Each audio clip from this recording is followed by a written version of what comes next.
आखिर महिका ने मार्केट में ऐसा क्या देख लिया जिससे वो बुरी तरह सहम गई और उसका यह खौफनाक डर देखकर सूरज के होश उड़ गए। क्या महिका के सामने फिर से उसका अतीत यानी आकाश आ चुका है? और क्या सूरज सीसीटीवी फुटेज के जरिए उस अनजान चेहरे का सच दुनिया के सामने ला पाएगा? दोस्तों, आज का एपिसोड इतना ज्यादा ड्रामेटिक और इमोशनल मोडों से भरा हुआ है कि आपके भी रोंगटे खड़े हो जाएंगे, क्योंकि एक तरफ महिका की जिंदगी में खौफ का साया मंडरा रहा है, तो दूसरी तरफ घर के अंदर काव्या और बंटी की शादी की खुशियों के पीछे एक ऐसा दर्दनाक राज छिपा है जो किसी भी पल पूरे परिवार को बिखेर कर रख सकता है। कहानी में असल भूचाल तो तब आता है जब मार्केट में आइसक्रीम खाते वक्त महिका अचानक किसी को देखकर बुरी तरह कांपने लगती है और उसके चेहरे का रंग उड़ जाता है, जिसे देखकर सूरज फौरन समझ जाता है कि यह वही खौफ है जो महिका के चेहरे पर हमेशा आकाश के सामने दिखता था। और इसी शक की तह तक जाने के लिए सूरज फौरन मार्केट के सीसीटीवी कैमरों की फुटेज खंगालने दौड़ पड़ता है ताकि उस दरिंदे को बेनकाब कर सके। मगर इस सनसनीखेज मोड़ से पहले घर का माहौल कुछ और ही बयां कर रहा था, जहां खुशियों का ढोंग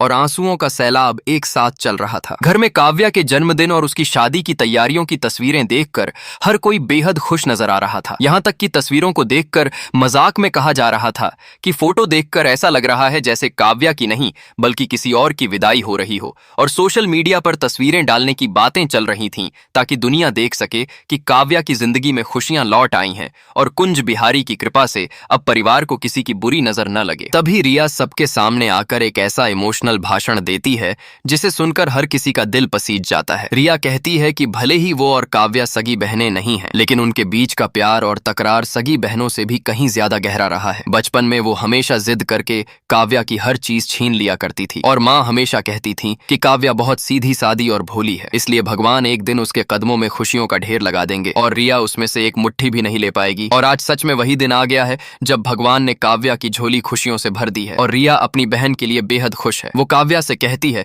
कि भगवान करे उसके हिस्से की सारी खुशियां भी काव्या को मिल जाएं और वो जिंदगी भर मुस्कुराती रहे। लेकिन दोस्तों, इस पूरे ड्रामे के पीछे का सबसे खौफनाक और दर्दनाक सच ये है कि रिया और बंटी एक दूसरे से बेइंतहा मोहब्बत करते हैं और रिया ने अपनी बहन काव्या की खुशी के लिए अपने प्यार बंटी की सबसे बड़ी कुर्बानी दे दी है। जब रोके की रस्म शुरू होती है और परिवार वाले बंटी को घर का बेटा और दामाद मानकर हमेशा एक दूसरे का हाथ थामे रहने का आशीर्वाद देते हैं, तब बंटी के चेहरे पर खुशी की जगह एक गहरा सन्नाटा और उदासी छाई होती है। ईशा इस बात को फौरन नोटिस कर लेती है और सूरज से सीधे सवाल करती है कि अगर बंटी ने खुद काव्या का हाथ मांगा था तो फिर उसके चेहरे पर शादी की कोई खुशी क्यों नहीं दिख रही है, और क्या बंटी सच में काव्या से प्यार करता भी है या नहीं। इस पर सूरज बात को संभालते हुए हंसी मजाक में टालने की कोशिश करता है कि शादी चाहे लव हो या अरेंज, लड़के भी नर्वस हो जाते हैं और बंटी तो अपनी खुशी के मारे सदमे में आ गया है। जिस पर ईशा और सूरज के बीच हल्की फुल्की नोकझोंक भी हो जाती है, जिसे बड़े बुजुर्ग बीच बचाव करके शांत कराते हैं